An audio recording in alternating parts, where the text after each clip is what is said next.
మెంతుకూర, ఒక కట్టు మెంతుకూరని ఇలా కాడలన్నీ తీసేసి నీళ్ళు వేసి బాగా కడిగేసాను. ఇప్పుడు దీన్నైతే కట్ చేసుకుందాం. మార్నింగ్ బ్రేక్ఫాస్ట్ కింద, లంచ్ బాక్స్లోకి, స్కూల్స్కి, ఆఫీస్లోకి చాలా బాగుంటుంది. లేదా నైట్ డిన్నర్ కింద కూడా చేసుకోవచ్చు. వన్ పాట్ రెసిపీ కింద చాలా బాగుంటుంది. ఈజీ ప్రాసెస్ కూడా. ఇలా మెంతుకూర మొత్తాన్ని మరీ చిన్న పీసెస్ లాగా కాకుండా ఇలా పెద్ద పెద్దగా కట్ చేసేసుకుందాం. నేనైతే వేర్లు ఒకటి తీసాను, లేతగా ఉందనేసి కాడలు కూడా వేసేసుకున్నాను. ఇలా కట్ చేసి ఇప్పుడు అల్లం అయితే తీసుకున్నాను. ఇలా 2 అల్లం ముక్కల్ని తీసేసుకొని అవి కూడా చిన్న చిన్న పీసెస్ లాగా కట్ చేసేసుకుందాం. కారంకి సరిపడా పచ్చిమిర్చీలు. అల్లం కూడా కొంచెం స్పైసీనెస్ వస్తుంది కాబట్టి నేను పచ్చిమిర్చి క్వాంటిటీ తక్కువ తీసుకున్నాను. స్పైసీగా తినే వాళ్ళు ఉంటే కనుక ఎక్కువ క్వాంటిటీలో తీసేసుకోవచ్చు. ఇప్పుడు మిక్సీ జార్లోకి ఇలాగా కట్ చేసుకున్న మెంతుకూరనైతే వేసేసుకుందాం. మిక్సీ పడతాం కాబట్టి పెద్ద పెద్దగా కట్ చేశానని చెప్పాను కదండి, చిన్నగా అవసరం లేదని చెప్పాను కదా, అందుకే. కట్ చేసుకున్న పచ్చిమిర్చి అలాగే అల్లం ముక్కల్ని కూడా వేసేసుకొని ఇప్పుడు మిక్సీ అయితే పట్టుకుందాం. మిక్సీ తిరగలేదు అనుకుంటే కొన్ని నీళ్లు వేసుకొని మిక్సీ పట్టేసుకోండి. ఇలా బాగా మెత్తగా పేస్ట్ లాగా అయితే వస్తుంది. చూడండి, ఇలాగైతే వస్తుంది. చాలా బాగుంది కదా గ్రీన్ కలర్లో. ఇప్పుడు దీన్నైతే పక్కన పెట్టేసుకుందాం. పొయ్యి మీద ఇలా కుక్కర్ పెట్టేసుకొని అందులోకి నూనె అయితే వేసుకున్నాను, 1 టేబుల్ స్పూను. మీరు కావాలంటే నెయ్యితో కూడా చేసేసుకోవచ్చు. 1/2 టీ స్పూన్ జీలకర్ర, అలాగే 1/2 టీ స్పూన్ షాజీరానండి. ఎక్కువ పలావ్ రైస్లోకి వాడుతూ ఉంటాం కదా, బగారా రైస్లోకి, అది వేసుకుంటే ఫ్లేవర్ చాలా బాగుంటుంది. లేదంటే స్కిప్ చేసేయండి. మిరపకాయలు, పచ్చి కరివేపాకు ఒక 2 రెమ్మలు అయితే వేసుకున్నాను.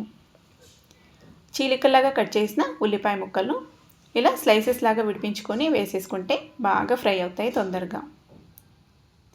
ఇలా మిక్స్ చేసేసుకొని ఉల్లిపాయల్ని బాగా నూనెలో అయితే కొంచెం కలర్ చేంజ్ అయ్యేంత వరకు ఫ్రై చేద్దాం. ఫ్రై అయ్యి కదా, ఇప్పుడు ఇందులోకి పచ్చి బఠానీలు అయితే వేసుకుంటున్నాం. ఇలా పచ్చి బఠానీలు వేసేసుకొని ఇందాక మిక్సీ పట్టుకున్న ఈ మెంతుకూర పేస్ట్ని అయితే వేసేద్దాం. ఎక్కువ కూరగాయలతో అవసరం లేకుండా మనకి మెంతుకూర ఉంటే చాలు. బఠానీలు లేవంటే కూడా అవి కూడా అవసరం లేదు. మెంతుకూర ఫ్లేవర్తో చాలా బాగుంటుంది రెసిపీ అయితే. ఇలా బాగా మిక్స్ చేసుకొని ఇప్పుడు ఇందులోకి పసుపు 1/4 టీ స్పూను, అలాగే రుచికి సరిపడా ఉప్పు, ఇలా ఉప్పు వేసేసుకొని అంతా ఒకసారి మళ్ళీ బాగా మిక్స్ చేసేద్దాం.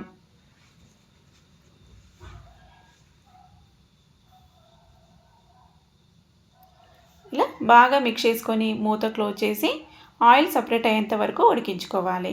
ఆలోపు ఇక్కడ బియ్యం అయితే తీసుకుందాం. నేనైతే ఇక్కడ 3 గ్లాసుల బియ్యాన్ని అయితే తీసుకున్నాను. మార్నింగ్ బ్రేక్ఫాస్ట్ కింద, అలాగే మధ్యాహ్నం లంచ్లో కూడా, అంటే స్కూల్కి లంచ్ బాక్స్కి అండ్ మా హస్బెండ్కి ఆఫీస్కి లంచ్ బాక్స్కి అయితే వస్తుందని ఇలా 3 గ్లాసుల బియ్యాన్ని అయితే తీసుకున్నాను. కడిగేసుకొని పక్కనైతే పెట్టేసుకోవచ్చు.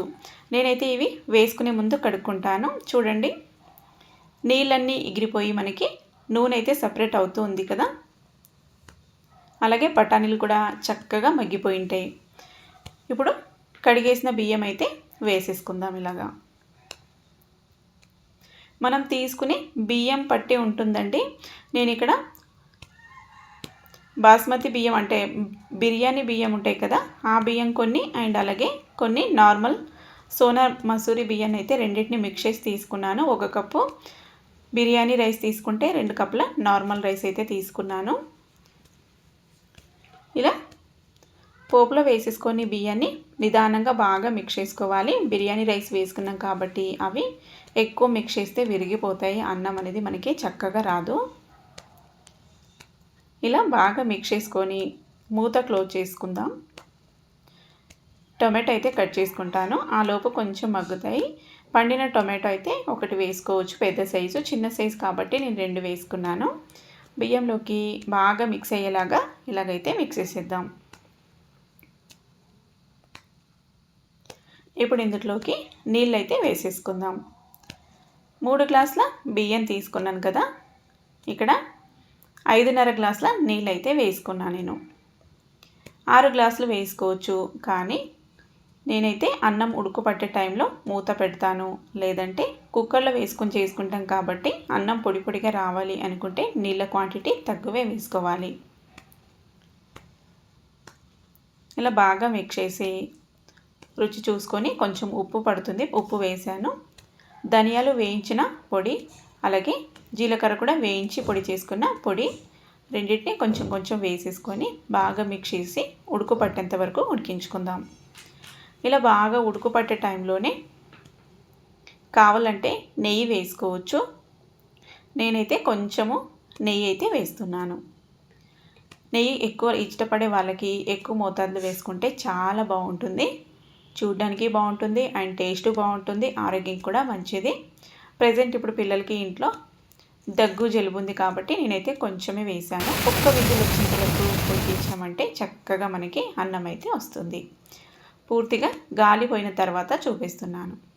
చూడండి, పొగలు పొగలుగా బాగా గ్రీన్ కలర్లో మనకి మెంతుకూర పులావ్ రైస్ అయితే రెడీ అయిపోయింది. చూసారు కదా, వేడి వేడిగా చేసి చూపిస్తుంటే కూడా చక్కగా పొడి పొడిగా కనిపిస్తుంది. నీళ్ళు మనము కరెక్ట్గా తీసుకుంటేనే, అంటే క్వాంటిటీ ఈక్వల్ రేషన్ల కన్నా కొంచెం తక్కువ వేసుకుంటేనే అన్నం అనేది ఇలాగా పొడి పొడిగా వస్తుంది. కొంచెం చల్లారిన తర్వాత అయితే ఇంకా చక్కగా పొడి పొడిగా ఉంటుంది. ఇప్పుడు పిల్లలకి స్కూల్కి లేట్ అవుతుంది కాబట్టి నేనైతే లంచ్ బాక్స్కి పెట్టేస్తున్నాను. చాలా easy process and healthy process. ఆకుకూరల్ని మనము ఫ్రైస్ కానీ కర్రీస్ కానీ చేస్తే పిల్లలకి నచ్చదు కదా, ఇలా చేసి పెట్టామంటే చాలా ఇష్టంగా తింటారు. అలాగే వాళ్ళకి కావాల్సినంత బెనిఫిట్స్ కూడా దొరుకుతాయి. చూసారు కదా, చక్కగా మంచిగా గ్రీన్ కలర్లో చాలా బాగా లైక్ చేస్తారు పిల్లలు కూడా. టేస్ట్ కూడా అంతే బాగా ఉంటుంది అండ్ సింపుల్ ప్రాసెస్. ఒక 10-15 నిమిషాల్లోనే మనకి రెసిపీ అంతా రెడీ అయిపోతుంది. ఇక నేనైతే బ్రేక్ఫాస్ట్కి ప్లేట్లోకి సర్వ్ చేసేసుకుంటున్నాను. ఇలా వేడివేడిగా మనకి ఎలాంటి కర్రీస్ అవసరం లేదు, కావాలంటే రైతాతో సర్వ్ చేసుకోవచ్చు, లేదంటే అలాగే కూడా తినొచ్చు. రైతా కాంబినేషన్తో చాలా బాగుంటుంది. నచ్చితే తప్పకుండా ట్రై చేయండి. రెసిపీ నచ్చింది అనుకుంటున్నా. నచ్చినట్లయితే తప్పకుండా ట్రై చేసి, నచ్చినట్లయితే లైక్ చేసి ఫ్రెండ్స్ ఫ్యామిలీ మెంబర్స్కి షేర్ చేయండి. ఇలాంటి మరిన్ని హెల్తీ రెసిపీస్ కోసం మన ఛానల్ స్వీటీ కిచెన్ని సబ్స్క్రైబ్ చేసుకొని ఫాలో అవుతూ ఉండండి. అండ్ అలాగే మన ఛానల్కి విజిట్ ఇచ్చి ఇలాంటి ఎన్నో రెసిపీస్ ఉంటాయి, చూసి మీరు కూడా ట్రై చేయండి. నెక్స్ట్ మళ్ళీ ఒక హెల్తీ రెసిపీతో కలుద్దాం. Thank you for watching. Bye.